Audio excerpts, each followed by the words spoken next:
Olá, querido aluno, tudo bem?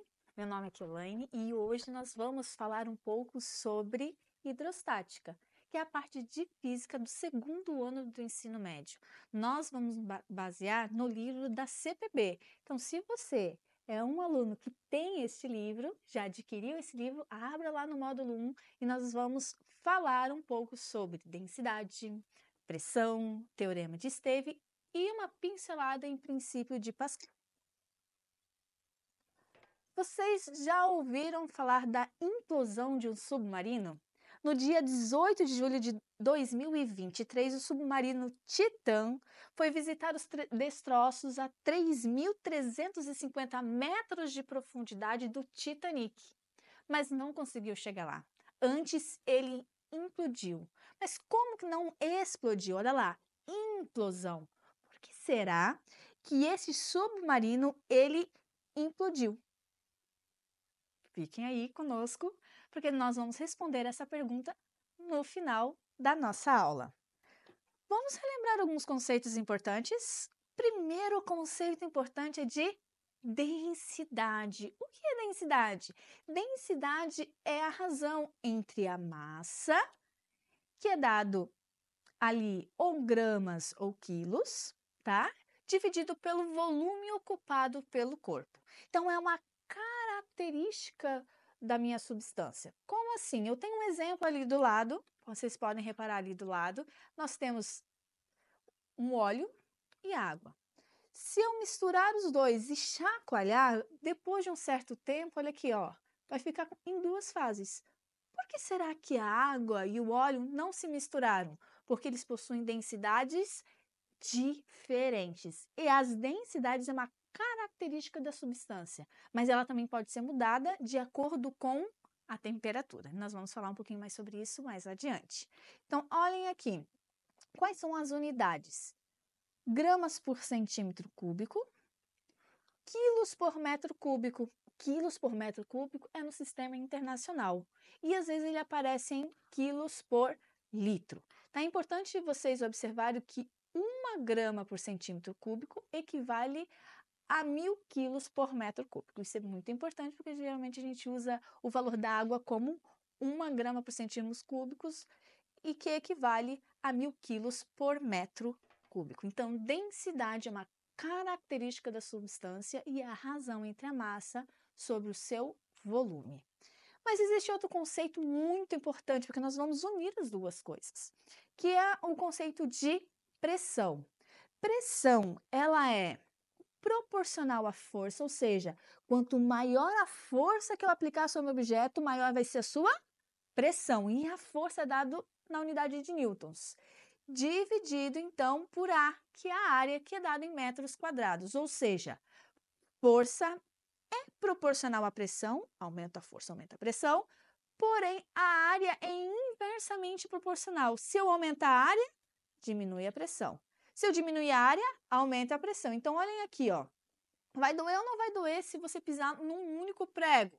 Muito, porque a área é pequena. Sendo a área pequena, a pressão é maior. Mas e se eu pisar em N pregos, vários pregos? O que vai acontecer? A área vai aumentar. Se a área vai aumentar, a pressão vai diminuir. Você vai conseguir ficar ali por um tempo bem tranquilamente.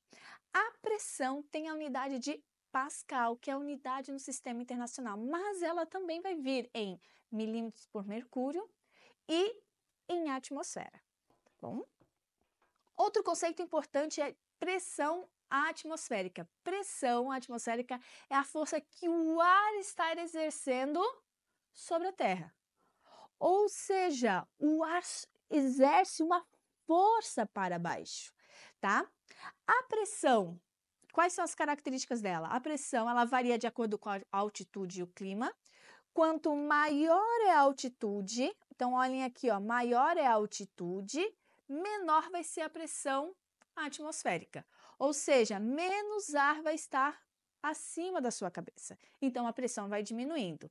Ao nível do mar, a pressão é muito maior do que a grandes altitudes, tá? Ela é uma grandeza escalar e muitas vezes ela é medida em ATM, atmosfera. Então, ao nível do mar, gente, ó, ao nível do mar, nós dizemos que tem 1 atm. Então, tem 10.000 pascais, tá bom? Aproximadamente.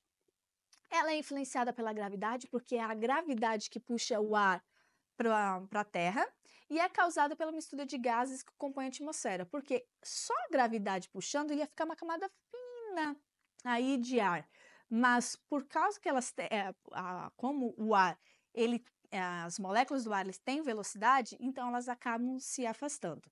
A pressão atmosférica, gente, ela é exata para que possa ter vida. Tem um agente inteligente, alguém elaborando tudo para que a pressão atmosférica seja exatamente aquela que necessitamos para sobreviver.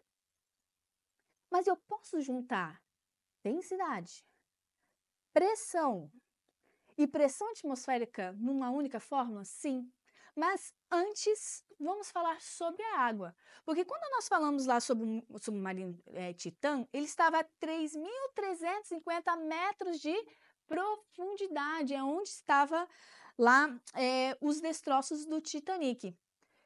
A água também exerce pressão? Sim. Se o ar exerce pressão, a água também. Mas do que depende, então, a pressão do líquido? Ele depende da densidade do líquido, que foi o conceito que nós já vimos anteriormente, da gravidade e da profundidade, ou seja, quanto mais profundo for a coluna de líquido, maior vai ser a pressão no fundo desse recipiente. A pressão total de um ponto neste líquido, ele é igual ao quê? A pressão atmosférica, ou seja, nós temos a pressão atmosférica agindo e nós precisamos somar com a pressão do líquido. Então, se eu pegar num ponto aqui, bem no fundo do meu recipiente, eu tenho qual é a pressão que ele está sofrendo? É a pressão do líquido mais a pressão da atmosfera. Então, por isso que a pressão total é a pressão do líquido somando com a pressão atmosférica. E o que diz Stevin? Ele diz assim, a diferença de pressão entre dois pontos num líquido homogêneo em equilíbrio é constante, dependendo apenas dos desníveis entre esses dois pontos. Como assim? Olhem aqui.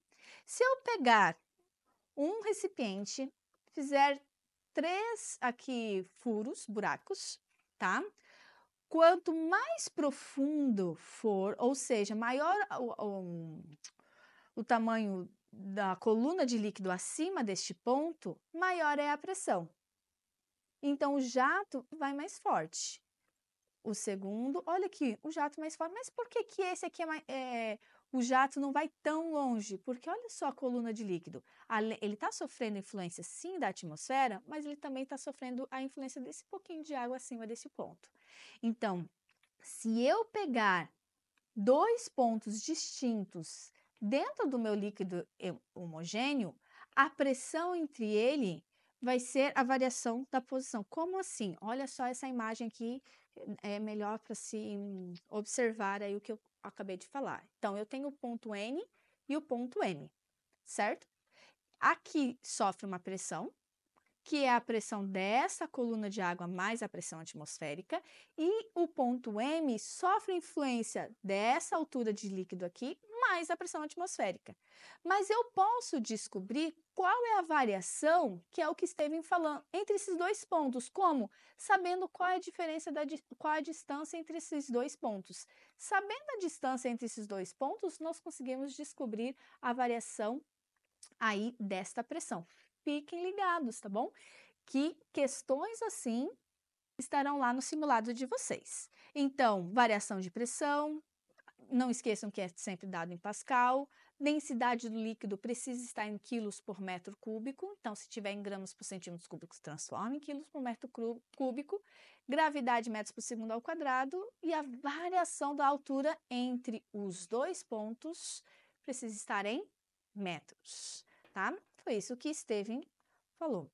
Mas e se eu tiver um vaso comunicante, ou seja, vasos que se comunicam, mas vocês estão vendo, eles têm formatos diferentes. Se eu pegar, olha lá, este ponto D e o ponto E, eles estão no mesmo nível. Estando eles nos mesmos níveis e tendo aqui, ó, a mesma densidade, porque é o mesmo líquido, então a pressão nestes pontos, por mais que tenham formatos diferentes, sempre serão os mesmos. Steven também falou sobre a possibilidade de colocarmos dois líquidos diferentes. Mas se eu colocar dois líquidos diferentes e eles estiverem em equilíbrio, isso significa que a pressão neste ponto é exatamente igual à pressão deste ponto. Como que eu posso descobrir, então, por exemplo, se eu tenho esta altura e eu quero saber qual é este líquido aqui? Eu posso usar essa formulazinha aqui, ó, a relação da altura 1 com a densidade do líquido 1, altura 2 com a densidade do líquido 2, tá? Por quê? Por que eu consigo usar essa fórmula simples? Porque a pressão aqui é exatamente a pressão aqui, porque esse líquido está em equilíbrio, mesmo que, por exemplo, aqui seja óleo e água. São dois líquidos diferentes, com densidades diferentes dentro do mesmo vaso, um vaso que se comunica. Temos o princípio de Pascal.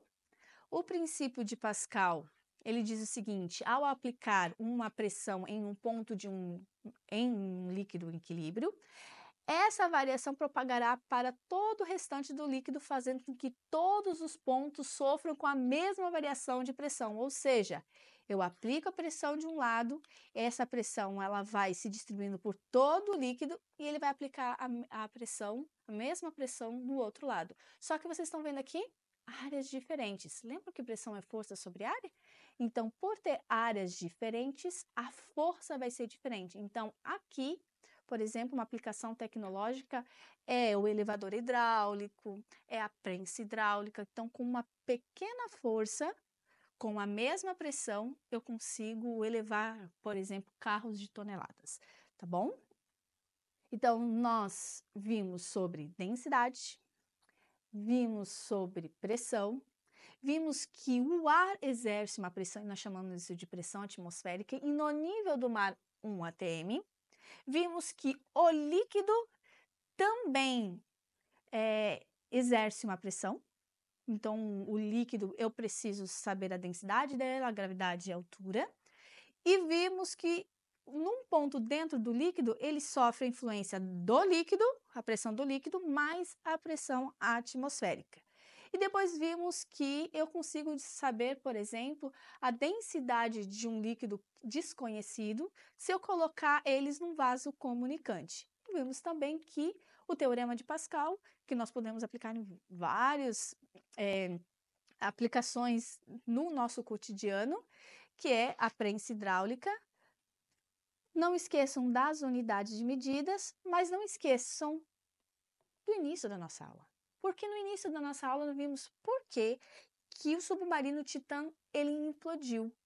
Por ele estar a 3.350 metros de profundidade, temos em torno de 335 atms de pressão sobre ele. Como ele tinha um material de fibra de carbono, ele não deveria ser muito resistente. Como a pressão foi muito grande sobre este submarino, ele implodiu e todos os ocupantes vieram a falecer.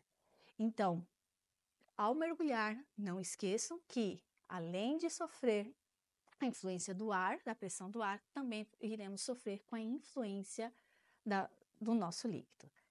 Tchau, queridos! Até a próxima aula e não esqueçam de fazer os simulados.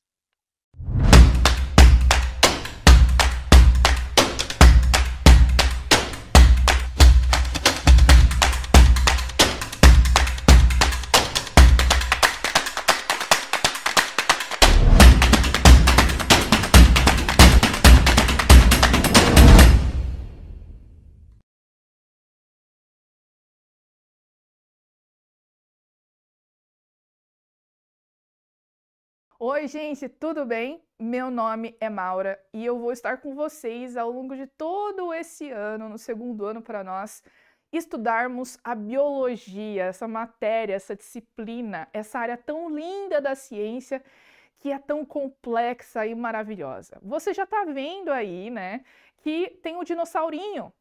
É lógico que essa aula não é sobre dinossauros, mas como a gente vai falar sobre classificação, a gente vai falar sobre fósseis, eu vou falar um pouquinho de dinossauros para vocês, sim. Mas primeiro, eu quero convidar você para que você pegue teu livro, para que você pegue teu caderno, para que nos próximos minutos, se você achar necessário, dá uma grifada, escreve alguma coisinha, porque pode te ajudar a fazer as questões que você já pode começar a fazer daqui a pouco, tá certo? Então a gente vai começar a falar sobre classificação, o sistema que Linneu criou lá no século XVIII, certo? Para organizar os animais, estava uma bagunça, ninguém conseguia se entender, Linneu foi lá e colocou uma ordem ali, certo? Depois a gente vai falar sobre cladística e filogenética e também sobre fósseis e a coluna geológica. Vamos lá começar então? Eu quero falar para vocês um pouquinho de alguns termos bem importantes e que muitas vezes a gente acaba estudando o conteúdo e tem alguns termos que a gente não se atenta, só que eles são bem repetitivos, eles são repetidos e às vezes a gente não sabe o significado. Então eu coloquei 3 aqui que para mim são bem importantes. Primeiro, a taxonomia. Taxonomia é a área da ciência que descreve, dá nome e agrupa os seres vivos. Então, achei uma nova espécie de lagarto na Amazônia. Quem é que vai dar nome? É o cara que é especialista em taxonomia. Ele vai dar uma olhada, né? Tem um documento assim que é chamado de chave dicotômica, em que ele vai seguir uma série de critérios até que ele chegue ali no final. Ou essa espécie é conhecida, ou se ela não é conhecida, ele tem que descrever essa espécie e dar um nome, certo? Depois nós temos os táxons. Os táxons são as categorias taxonômicas, são os grupos que vão ser indicados, é o gênero, é a classe, aquela coisa toda, que a gente já vai ver. Depois nós temos a filogenética. A filogenética, ela é a área que vai fazer o seguinte, ó, ela vai estudar os seres vivos, vai identificar características que esses seres vivos têm em comum. Então, vai fazer uma análise molecular das proteínas, vai fazer uma análise genética para ver os genes, vai ver semelhanças morfológicas, anatômicas, né? Membros, pelos, cor, pena, bico, enfim, e a partir dessas semelhanças, dessas características que são compartilhadas pela similaridade, então, a filogenética vai agrupar esses seres vivos, porque é importante a gente lembrar aqui que quando a gente fala de filogenética, de cladograma, a gente está falando de representações gráficas que são construídas com base em pressupostos da teoria da evolução. E uma das bases da teoria da evolução é a similaridade. Darwin, lá no livro Origem das Espécies, explicou e deixou muito claro que, da perspectiva dele, ele entendia que todas essas características que os seres vivos têm em comum são evidência de que, há muito tempo atrás, eles tiveram um ancestral comum, certo?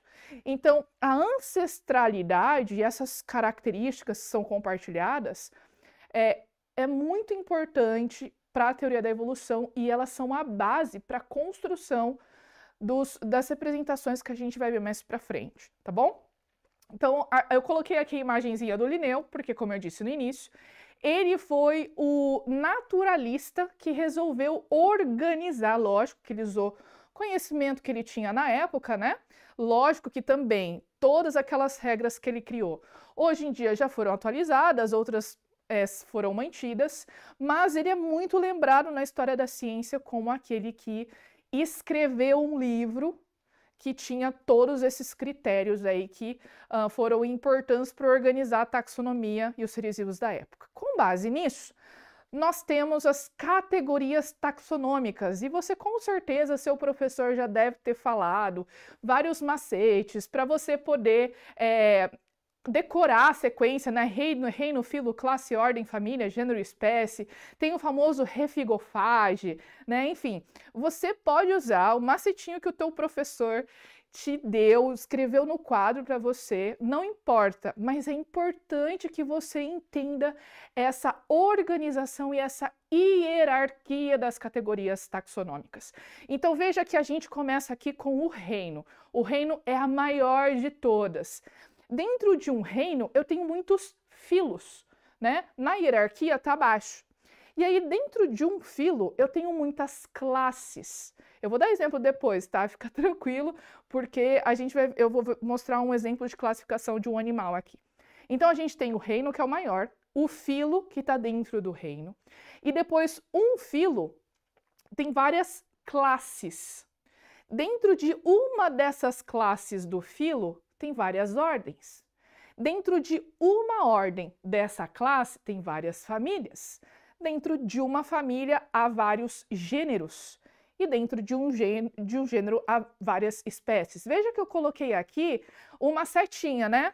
Se você sobe, você está indo para a categoria mais geral, que agrega a maior quantidade de seres vivos. Se você desce, você está sendo mais específico, você vai agrupando, você vai diminuindo a quantidade de indivíduos daquela categoria até você chegar na espécie, que é o indivíduo, de fato, aquele grupo de seres vivos, né? De acordo com o conceito de espécie biológica, que são aquele grupo de indivíduos que conseguem se reproduzir e produzir descendentes que são férteis, tá?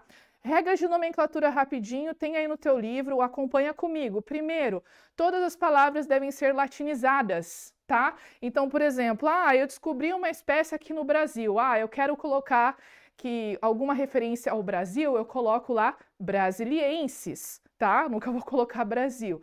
Então, brasilienses, essa padronização foi importante que o Linneu fez, porque o latim era o inglês da época. Então, ele precisava criar uma forma para que, quando a gente fosse se referir aos animais, que todo mundo entendesse, tá? Segundo, toda vez que você for escrever um texto que tem nome científico, ele precisa estar destacado. Se você está digitando, coloque em itálico. Se você está escrevendo, tem que grifar, tá? Segundo, as palavras da espécie sempre são binômios, né?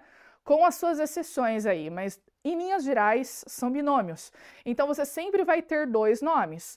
O primeiro começa com letra maiúscula, o segundo começa com letra minúscula. O segundo é o epíteto específico, é o nome que vai caracterizar a espécie, tá? Então, primeira palavra, letra maiúscula, começa com letra maiúscula, segunda com letra minúscula. Depois, em alguns casos, eu coloquei um exemplo aqui para vocês, pode ser que a gente tenha que ter um terceiro nome, ou seja, é mais específico ainda. Então, a gente tem aqui o Canis lupus familiaris, é a espécie do teu doguinho. Pega teu doguinho, coloca no teu colo aí, dá uma olhada para ele e fala assim, olha, cara, teu nome na verdade é Canis lupus familiaris, tá? Por quê? Porque entende-se que esse cachorro veio de um ancestral lobo, que é o Canis lupus, certo? Então, para especificar que ele é o dog, é o teu cachorro doméstico, é o Canis lupus familiaris. Canis é o gênero, certo? Então, nesse binômio, o primeiro nome começa com letra maiúscula, se refere ao gênero. O segundo nome, lupus, letra minúscula, espécie. E nesse caso do trinome, é o familiares também com letra minúscula. Tudo itálico, tá bom? Além disso, tem duas questões aqui também. Quando você está vendo um texto e aí eu sei o gênero, mas eu não sei exatamente qual espécie, ou não tem aquela informação ali muito acessível, você precisa indicar o gênero. Mas como você não sabe a espécie, o que você vai fazer? Esse exemplo aqui, ó, o café é uma das principais culturas agrícolas do Brasil. É o Coffea SP, ponto. O SP não é itálico, tá? Só o primeiro nome. Então, você não sabe a espécie, você sabe o gênero. Agora, quando você tem um monte de espécies, só que não necessariamente você quer citar todas elas, mas você está se referindo a várias, você pode colocar o Coffea SPP. Então, ali no final, na última frase, os principais estados produtores de Coffea SPP, ou seja, são todas as espécies que foram citadas no texto anteriormente, tá? Olha o exemplo aqui da raposa.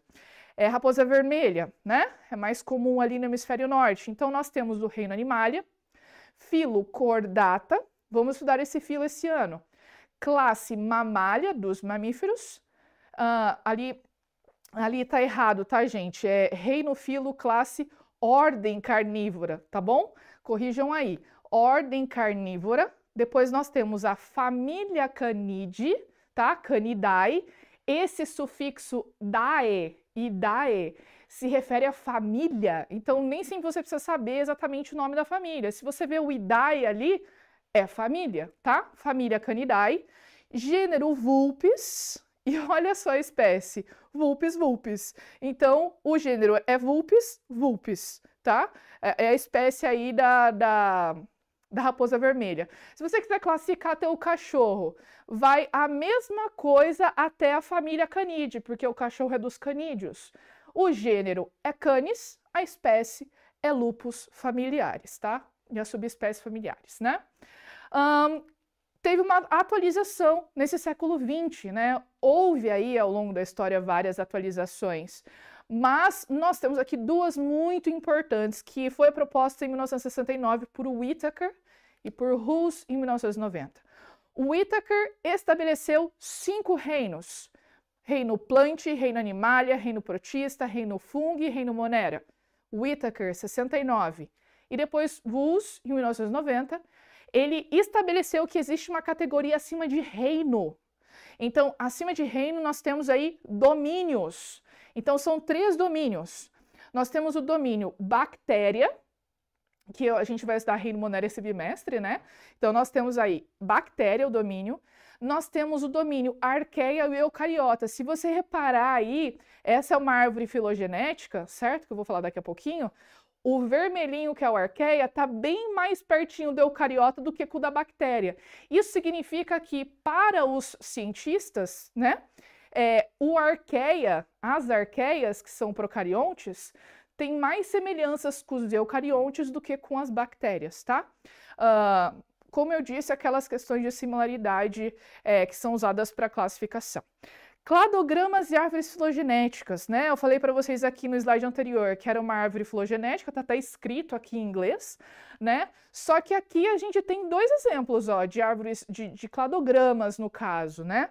O cladograma, ele é já vou até aproveitar que os termos estão aqui, o cladograma, ele é uma representação simplificada de uma árvore filogenética, como se eu pegasse uma pontinha daquela árvore filogenética e estudasse mais de perto, só aquela parte, aquilo é o cladograma. Aqui você tem 2 exemplos de cladograma, você tem esse que parece um triângulo e o outro que é mais quadrado, tá bom? Esse outro que é mais quadrado da direita, ele costuma aparecer bastante em questões também, mas todos os princípios que a gente vai ver para os cladogramas mais triangulares valem também para esses mais retangulares, certo? A gente tem a cladística, que é a área que organiza esses seres vivos de acordo com essa suposta relação de parentesco que existe entre eles, né, considerando aí a teoria da evolução. E a gente precisa lembrar de uma coisa, certo? Toda vez que você vê cladogramas como esse que você está vendo aqui, essas relações que foram escritas e desenhadas dessa forma, elas são hipotéticas. Você nunca pode nunca pode usar um cladograma como prova ou evidência da evolução, porque quem desenhou isso foi um cientista que observou essas similaridades e criou essas relações. Isso pode variar de cientista para cientista. Então, você nunca pode pegar um cladograma assim e falar, isso é prova, evidência da evolução. Não é, tá? Isso é só um exercício, uma representação para você visualizar aquilo que o cientista está pensando. Por exemplo, você vai pegar um artigo, certo? Então, todo artigo que fala de evolução sempre vai ter árvore filogenética ou cladogramas assim. Por quê? Para construir, você faz inferências, você infere essas relações, essas similaridades. Olha só o importante aqui no cladograma. A gente tem algumas partes principais. Você vai ter o nó. O nó é essa região que tem uma intersecção, né? Um cruzamento, é onde tem as ramificações, os ramos aí que você está vendo na setinha. Então, toda vez que sai uma linha do cladograma, nessa região onde saiu a linha, é o nó. E ali aconteceu um evento de cladogênese, ou seja, houve uma especiação e daquele ancestral saíram os indivíduos que formaram, nesse caso, os peixes, ou que mais adiante formaram os anfíbios, que eu coloquei ali os táxons, né? Depois, mais para frente, a gente tem um ancestral, olha só, que de acordo com esse cladograma, esse ancestral ele deu origem às aves, crocodilos, lagartos, tartarugas e mamíferos. Só que quando você olha num cladograma, você vai considerar os grupos verdadeiros, que são chamados de grupos ou táxons monofiléticos, que são aqueles grupos que têm um ancestral exclusivo, ou seja, essa terceira bolinha que está ali para cima e que da onde sai a ramificação para as aves, mamíferos, tartarugas, etc., eu não posso dizer que ele é um ancestral, análise do cladograma, tá? É um ancestral verdadeiro de todos esses grupos. Quando o exercício, ele pergunta para você qual que é o ancestral, né, verdadeiro. Então, o que você precisa olhar ou procurar no cladograma é qual é o ancestral exclusivo, ou seja, onde está o ancestral exclusivo. E nesse caso, os únicos grupos que têm ancestrais exclusivos são as aves e os crocodilos, tá? Porque todos os outros ancestrais são compartilhados em mais que 2 grupos. Isso é bem importante, tá bom? E aí, finalmente, a gente chegou na nossa última parte, que é uma evidência muito importante para construir essas árvores filogenéticas. Por quê? Como é que você sabe, atualmente, o conhecimento disponível, né, aí dos paleontólogos afirma que as aves que existem hoje são, na verdade, os dinossauros modernos. E como que eles afirmam isso? Porque eles estudaram os fósseis, né? Eu vou mostrar para você aqui um fóssil, porque esse assunto é bem importante. Olha que bonitinho. Esse aqui é um peixinho, tá? É um peixinho muito legal. Ele é bem pequenininho. Se tivesse aqui uma lupa, a gente conseguiria ver até as vértebras dele, a espinha, tudo, né? Muito legal. É o estudo dos fósseis que vai permitir a relação desses animais que não existem mais. Então, essas conchas, esses peixes, como é que eles constroem essas relações de parentesco? Por meio do estudo dos fósseis. E os fósseis, eles são formados em camadas sedimentares, em camadas de rochas sedimentares. Por quê? A ideia é que os fósseis, para se formarem, eles precisam ser soterrados, né? Por uma grande quantidade de sedimento, por uma grande quantidade de água, certo? Então, é preciso que aconteçam esses fenômenos. E aí ele pode ser substituído, formado por uma rocha, tá bom? E para finalizar, não tá passando isso. Para finalizar, a gente tem aqui o esquema, né, para explicar como que os fósseis são formados, e a gente tem a coluna geológica, porque os paleontólogos eles construíram um diagrama para esquematizar e para explicar a ordem com que essas rochas que contêm os fósseis, essas rochas elas são formadas, elas são encontradas, qual a sequência.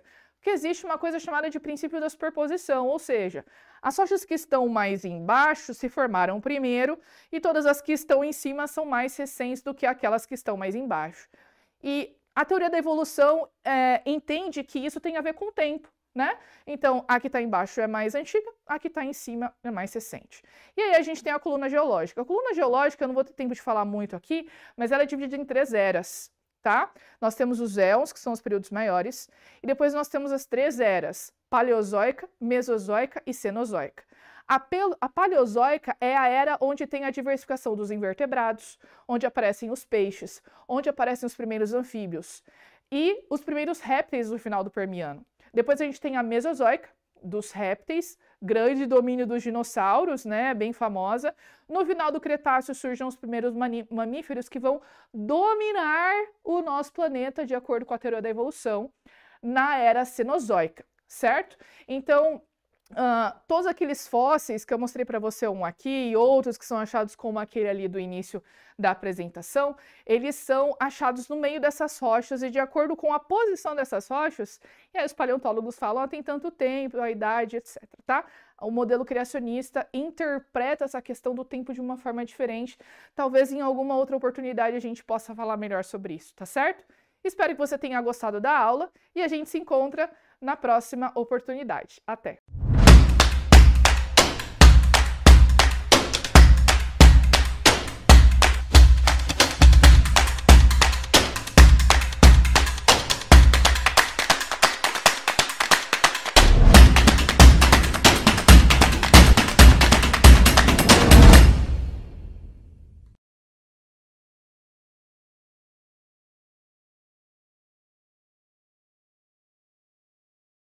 Olá, pessoal, tudo bem? Eu sou a professora Daniele. Eu vou estar com vocês hoje, então, trabalhando a disciplina de Química no Chave do Enem para o segundo ano. E nada melhor do que começar o conteúdo de Química do segundo ano com ele, o cálculo estequiométrico. Então, quando nós olhamos lá na apostila, no material, estudamos o cálculo estequiométrico, esse conteúdo ele tem muito a ver, ele está associado à quantidade. Eu vou trabalhar com quantidade. Eu preciso aprender a administrar, perdão, esse tempo seco, a minha voz ela tá, né, alterando um pouquinho, mas vamos lá. O cálculo estequiométrico ele vai trabalhar com a quantidade. Eu preciso aprender a trabalhar com quantidade. Por quê? Porque eu preciso administrar essas quantidades. Se eu vou trabalhar numa indústria, se eu vou ser enfermeiro, médico, eu preciso aprender a dosagem, a ler essas dosagens. E antes de preparar uma solução, eu preciso entender a proporção para chegar nessa solução. Então, o cálculo estequiométrico ele nos dá esse embasamento. Ele vai trabalhar com quantidade, com relação. Eu não posso colocar quantidades aleatórias de cada um dos reagentes. Eu tenho que ter uma proporção. Vou resgatar um pouquinho, né, da memória de vocês. Acompanhe o raciocínio comigo. Quando a gente pensa numa receita de um bolo, você vai seguir o passo a passo, você tem todos os ingredientes anotados.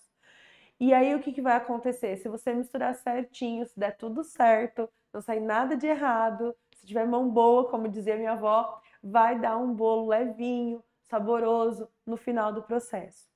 Só que para isso você teve que usar a quantidade de ingredientes que foi estipulada na receita.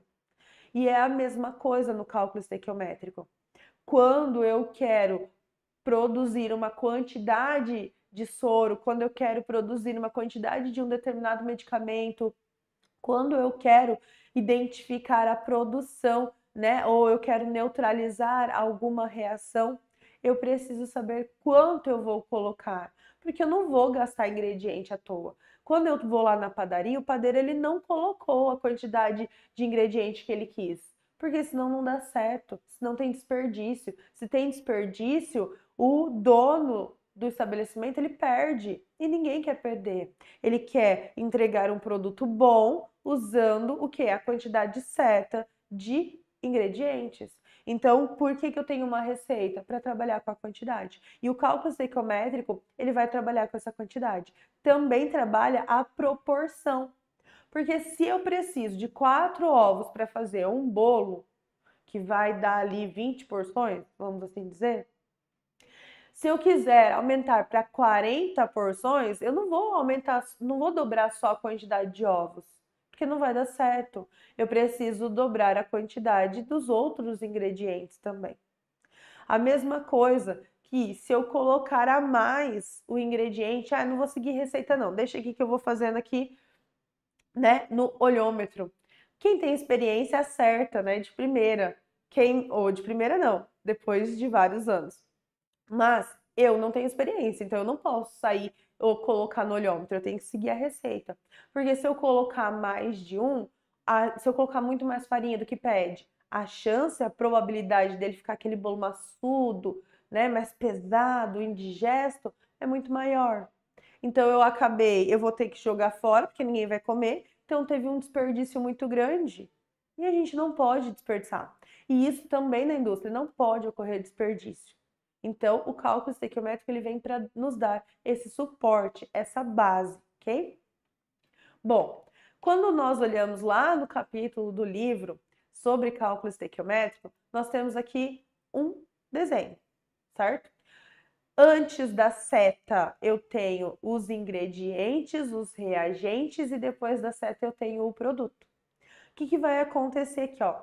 Ele está falando que se ele tiver um pneu mas uma carcaça de carro, ele a intenção dele é chegar em um carro completo. Mas eu olhando aqui, eu já consigo perceber que está faltando alguma coisa. Eu sei que um único pneu não vai suprir a necessidade do carro, porque para montar esse veículo eu preciso dos 4 pneus. Então já não daria certo. Então quer dizer que eu tenho uma quantidade de carcaça de carro suficiente de lataria, mas eu não tenho uma quantidade de pneu, então eu vou ter que ir lá e providenciar mais. Isso também acontece em uma reação química. A diferença é que ele vai usar lá amônia, ácido fosfórico, ácido clorídrico, cloreto de sódio, ele vai usar o quê? Conceitos e substâncias químicas. Só que o princípio é o mesmo. Agora, a partir do momento em que eu adequar essas quantidades, então, olha, eu sei que se eu tenho a lataria de um carro para ser montado, o carro ele precisa ter os 4 pneus, então eu preciso de uma carcaça e os 4 pneus. E aí sim eu vou chegar no carro montado ao final. Então eu preciso saber e conhecer o que eu quero no final, certo? O produto que eu quero e como que é esse produto e o que eu preciso para chegar nele. Então, quais são os ingredientes, quais são os reagentes para chegar naquele produto final? O cálculo estequiométrico, ele trabalha com isso, sempre uma relação de quantidade, tá? Parece difícil, os exercícios normalmente têm enunciados maiores, a gente trabalha com porcentagem, mas uma coisa que eu sempre digo, depois que você identifica quem está participando do cálculo, as proporções, faz o balanceamento, o restante, a regra de 3, é a parte mais tranquila, né? Ela vai fluir. O cálculo estequiométrico ele não tem uma fórmula matemática para você seguir. Ele é uma regra de 3, ele é uma relação, uma proporção. Agora, eu tenho situações também no cálculo estequiométrico que a gente pode prever, né? É quando eu tenho a mais. Então, olha aqui, na nossa terceira situação, o que ele está mostrando? Ele está mostrando que ao reagir, ao interagir aqui, ó, ele colocou ao todo 6 pneus, certo? Para uma carcaça de carro. Só que eu sei que nesse processo, comprar 2 pneus a mais, pensa, no preço que tá, é muito investimento. Então, para que eu vou gastar com 2 pneus? Opa, só um minutinho aqui que tá dando uma travadinha. Aqui. Opa, aí. Para que eu vou gastar com 2 pneus a mais, sendo que eu só preciso de 4 pneus para montar um carro? Vão sobrar 2. O que eu vou fazer se eu não conseguir vender? Se eu não tenho mais carcaça, mais material para produzir um outro veículo? Eu vou perder isso aqui? Isso é um desperdício? Eu vou poder desperdiçar? Então, quando nós vamos trabalhando com o cálculo estequiométrico, para evitar, né, esse desperdício, faltar alguma coisa ou sobrar alguma coisa. Então, o cálculo, olha só, mesma coisa. Se eu tiver 2 carcaças e só 4 pneus, eu não consigo montar 2 carros pela metade. Eu consigo montar um carro inteiro e sobra uma carcaça. E aí o que vai acontecer? Se eu não tiver pneu suficiente para dar conta dessa outra carcaça, eu vou deixar ela lá tomando sol, enferrujando, vou acabar perdendo, né, aquilo que eu investi para de fato acontecer, né, para a formação ali dessa substância. Bom, quando nós pensamos então no cálculo estequiométrico, tem alguns passos que podem nos auxiliar na resolução dos exercícios. Claro que eu tenho que ficar atenta, dependendo do que o exercício ele está pedindo, do que ele, né, me forneceu, quais são as informações essenciais. Primeiro passo, então, leitura do enunciado. Todo exercício, claro, a gente vai começar com a leitura do enunciado. Eu vou identificar, por meio dessa primeira leitura mais não seria tão aprofundada, mas uma leitura mais superficial, mais geral do contexto, se o exercício ele me forneceu ou não a equação química, se ela está ou não balanceada. Agora fica a dica. Se eu estou fazendo uma prova, né, o Enem ou um vestibular, que é no dia de conhecimentos específicos, a probabilidade dessa equação química já vir balanceada é muito maior, porque o que ele vai querer mesmo é o seu foco ali naquele conteúdo específico lá da resolução, né, do desenvolvimento do cálculo. Agora, se eu vou fazer um vestibular que tem prova discursiva, né, tem um segundo turno ali de prova, ou é uma prova específica da minha área, aí sim, aí eu tenho que ter mais atenção, porque a probabilidade dele pedir para que você faça o balanceamento, ou ainda equacione a reação química, monte, né, a reação reagente do lado do reagente, produto do lado do produto, é muito maior, certo? Porque daí ele vai não só trabalhar o cálculo estequiométrico, mas ele vai identificar ali outros conceitos, outros tópicos do conteúdo de química naquela questão, tudo bem? Então, identifiquei, né? Li o enunciado, deu a equação, já vou para a equação química. Não forneceu a equação, aí eu vou pegar as substâncias, as informações sobre as substâncias. Bom, aqui, deixa eu só mudar aqui para canetinha. Opa, tem como produção, obrigada. Acho que eu deixei na borracha sem querer. Só, quando nós vamos ler para olhar, para identificar, para reescrever ou reestruturar aquele conteúdo, então o que eu vou fazer? Primeira coisa é identificar uma coisa que um problema, não chega a ser um problema, mas alguns pontos que eu observo a dificuldade é quando o enunciado fala sobre a reação do hidrogênio com o oxigênio. E aí eu já encontrei várias pessoas que escrevem o hidrogênio assim e reage com o oxigênio assim. O que acontece? Não reparem no meu oxigênio, mas o que acontece? O hidrogênio sozinho, ele não é estável. Ele não é encontrado na sua forma, né, só o átomo de hidrogênio isolado. Ele não é um gás nobre, né? O hidrogênio, quando eu vou representar ele, mesmo que o exercício fosse assim, hidrogênio. O hidrogênio reagiu com o oxigênio e formou água. O nitrogênio reagiu com o hidrogênio e formou amônio. Não é o hidrogênio sozinho, mas sim o hidrogênio molecular. São dois átomos de hidrogênio que estão compartilhando os pares de elétrons para se estabilizar. Aí sim, o hidrogênio pode aparecer como gás hidrogênio ou simplesmente hidrogênio ou hidrogênio molecular. E aí eu tenho que me atentar a essas nomenclaturas. A mesma coisa se aplica ao oxigênio. Então, quando ele fala assim, reagiu com o oxigênio, não é o átomo do oxigênio sozinho. O átomo sozinho não está estável, não está com o octeto completo. É o oxigênio molecular. É o oxigênio que está compartilhando duas vezes, ou seja, formando uma dupla ligação com outro átomo de oxigênio. E aí, então, eu vou ter a formação da água, né? H2O. Então, escrevi a equação. Segundo passo, balancear. Porque tudo que eu tenho antes, eu tenho que ter depois. Lembra lá da famosa frase, né, de Lavoisier? Nada se cria, nada se perde, tudo se transforma. Quer dizer que o elemento que eu vou usar é hidrogênio e oxigênio, não vou criar nada, vai formar água. Nada se perde, porque a quantidade de átomos e elementos que eu tenho antes, eu tenho que ter depois, perdão. Então, eu tenho 2 hidrogênios antes e 2 depois. Se fosse pelo hidrogênio, já estaria ok. Mas eu tenho 2 oxigênios antes e depois só aparece um. Então, o que eu vou fazer? Bom, vou olhar meu coeficiente estequiométrico. Se eu deixar aqui como sendo 1, aqui vai dar certo, ó. 1 vezes 2, 2. Só que aqui não vai dar certo. Então, eu vou ter que fazer diferente. Eu vou ter que colocar o 2 aqui e automaticamente esse 1 também não vai servir mais para cá.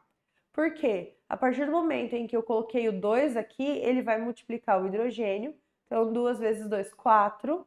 E aqui eu já tenho 2. Então, no lugar desse 1, agora é um 2, certo? Porque esse balanceamento é pelo balanceamento da tentativa. E esse 2 que está aqui na frente, ele também multiplica quem? O oxigênio. 2 vezes 1, 2. Então, se eu colocar 1 aqui na frente, que já tem, mas eu gosto de colocar quando eu faço o balanceamento, por quê? Porque às vezes se eu não coloco porque eu sei que é 1, eu posso em algum momento acabar me confundindo. Nossa, será que eu fiz o balanceamento? Será que eu terminei o balanceamento?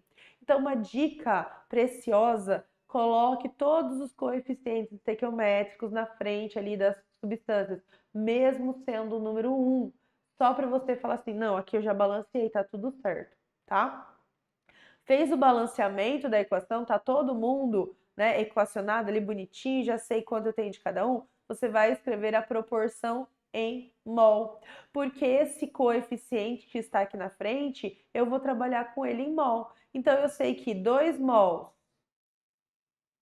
de H2, de hidrogênio molecular, reage com 1 mol, opa,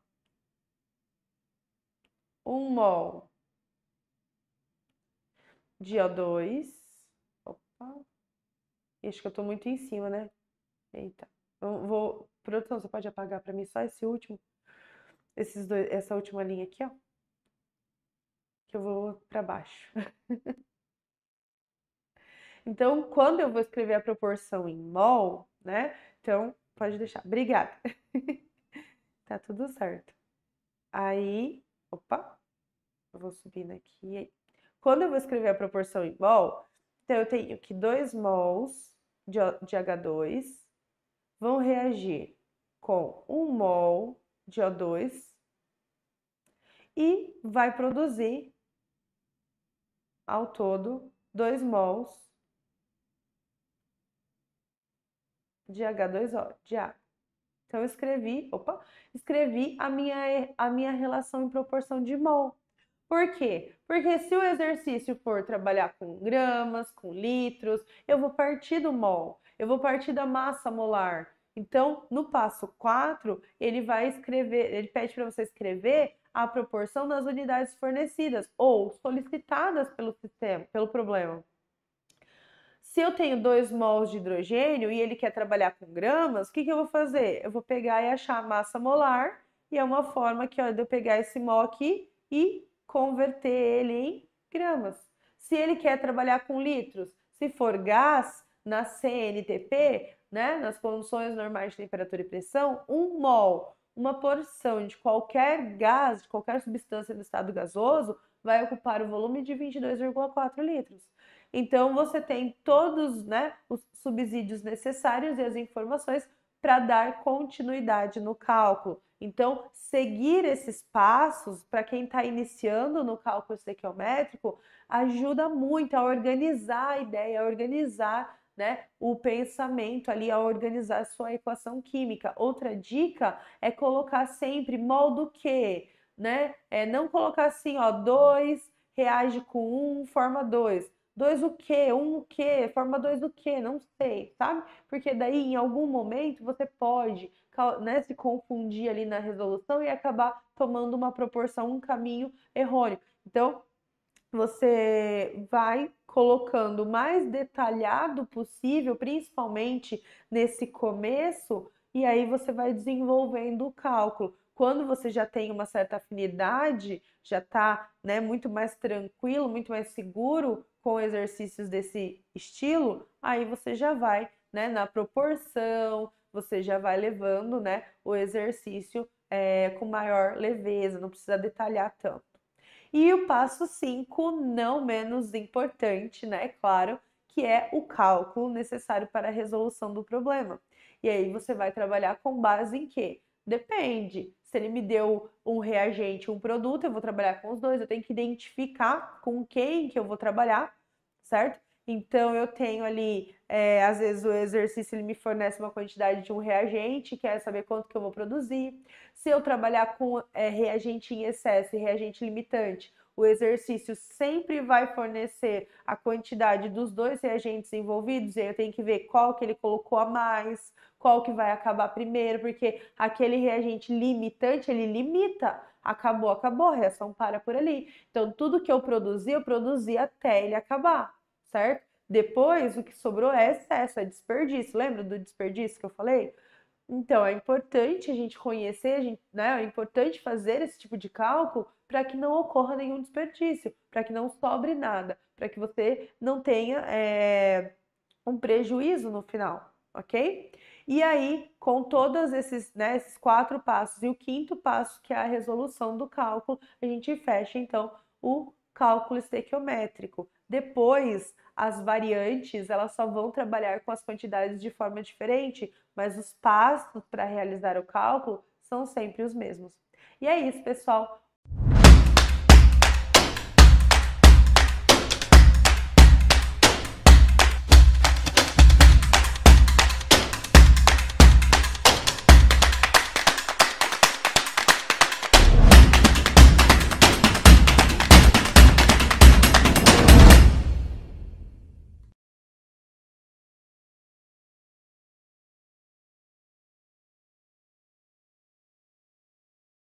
Olá, galera, tudo bem com vocês? Tudo bem, meu aluno? Resolveu exercícios? Muito bem, eu vi a galera dizendo que sim, outras eu vi que não fez, mas calma, relaxa. Esse é o momento que você tem de pausar o vídeo, fazer e voltar para assistir a resolução, tá bem? Seja bem-vindo à nossa resolução dos exercícios e nós vamos embarcar agora, ver quais são os trâmites que faz, qual método é mais rápido, o que deve ser feito, o que não deve ser feito. Vamos lá? Preparado? Vamos para a primeira, que foi a primeira questão do Enem. Uma questão bem interessante que ela falava sobre exportações e ela dizia, inclusive, sobre exportações agrícolas e ela falava sobre a soja e as toneladas que tinha lá. Ela diz que no mês de julho, em 2012, o Brasil totalizou 4,129 milhões de toneladas de soja. Olha que interessante. E o comando da pergunta era a quantidade em quilogramas. Preste atenção, meu querido, quilogramas de soja exportada nesse mês de julho de 2012, foi de quanto? Simples, ó. Como é que a gente faria? Vamos lá. Primeira coisa que eu quero que você pense é, o que é uma tonelada? Uma tonelada equivale a 10 elevado a 3 quilogramas, ok? Seria 1000, perfeito? Então o que é que eu vou fazer agora? Se eu quero a resposta em quilogramas, eu preciso ter 10 elevado a 3, porque é o que vale a uma tonelada. Ótimo. Mas veja que lá em cima tem a palavra milhão. O que é um milhão? Milhão é 1 seguido de 6 zeros, que nada mais é, em potência, que 10 elevado a 6. Ok? O que é que eu posso fazer agora? Agora eu vou reescrever o que está lá em cima. 4,129 milhões de toneladas. Vou reescrever 4,129 vezes milhões, que é 10 elevado a 6, vezes toneladas, que é em quilogramas, 10 elevado a 3. Agora é só fazer a nossa continha, multiplicação de potência de mesma base. Se você assistiu às aulas, se você prestou atenção, vai mandar ver agora facinho. Conserva a base 10 e somam os expoentes. 6 mais 3, 9, alternativa letra C. Você que marcou C, parabéns. Você que errou, pois é, lamento, agora você vai verificar a correção e vai corrigir. Vamos para a questão de número 2. Essa é uma questão que falava sobre um matemático e ele trouxe um problema que ele mesmo criou. Olha que interessante. Ele dizia que existem números muito grandes, de 1 seguido de 100 zeros, que ele chamou de Google. O seu sobrinho ele chamou de Google e mais tarde esse matemático, Kastner, ele criou o Googleplex, que nada mais é que 10 elevado a 1 Google, que é o número que seu sobrinho fez. E que número é esse? É 1 seguido de 100 zeros. Presta atenção aqui comigo. Note comigo que, antes de a gente começar a resolver, eu quero que você tenha essa noção. 10 elevado a 2 é a mesma coisa que 100. O número 100 possui quantos algarismos? 3. O 1, o 0 e o 0. Prestou atenção? Então, 10 elevado a 2 me fornece 3 algarismos. Ou seja, a quantidade de expoente mais 1 vai me dar a quantidade de algarismos que eu vou ter na minha resposta. Outro exemplo. 10 elevado a 3 é 1000. Quantos algarismos tem 1000? 4. 1 seguido de 3 zeros. De novo, é a minha potência, 3, mais 1 vai me dar a quantidade de algarismos. Tendo esse discernimento em mente, agora fica bem fácil de resolver. Porque eu vou fazer. O que é um Googleplex? Um Googleplex é 10 elevado a 1 Google. O que é um Google? 10 elevado a 100. Então eu vou pegar a minha potência, que é o Google, 10 elevado a 100, mais 1, e vai me fornecer a quantidade de algarismos. Nesse caso, a alternativa letra D de dado. 10 elevado a 100, mais 1 é a quantidade de algarismos que tem nesse Googleplex. Legal, né? Bem interessante. A nossa terceira pergunta, ela veio lá da FUVEST de 2023. Da FGV, perdão. E ela trouxe uma pergunta bem interessante. Ela diz assim, ó, se x é igual a 3.32000, vai indicar para nós, e y é igual a 0,0005 que ele nos deu. Quanto equivale o produto desses dois caras? Muito fácil, gente. Basta escrever aquele número grandão em forma de notação científica e escrever o número y, que é um número muito pequenininho, também em forma de notação científica, que nada mais é do que usar a base 10 como potência. Fica assim, ó, x vezes y é a mesma coisa que 3,2 vezes 10 elevado a 6, que é o valor de x. Agora observe comigo, quantos zeros eu tenho ali? Eu tenho 5 zeros para o número x. Por que em cima tem potência 6, professor? Se eu tenho 5 zeros? Porque eu coloquei entre 3 e 2, eu coloquei uma vírgula. Essa vírgula me indica que eu preciso acrescentar um número na minha potência. Nesse caso, 3,2 vezes 10 elevado a 6. Vezes, agora eu vou escrever aquele número, o número muito pequeno, na potência negativa, já que os meus zeros estão à esquerda, tá? 5 vezes 10 elevado a menos 5, que é a quantidade de zeros que eu tenho ali. Ótimo. Fazendo nossas contas, eu vou agora multiplicar a parte que é decimal com a parte que é decimal e multiplicar a potência de mesma base, na base 10. Então, 3,2 vezes 5 vai me dar 6,4. 10 elevado a 6 vezes 10 elevado a menos 5, conserva a base 10, soma os expoentes.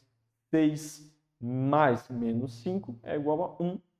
6,4 vezes 10, 64 é a nossa resposta. Tá bom? Tranquilo? A pergunta de número 4, ela foi do Enem de 2013 e ela trouxe uma coisa muito interessante. Eu vou ler para vocês porque ela é bem minuciosa e a gente precisa entender essa questão.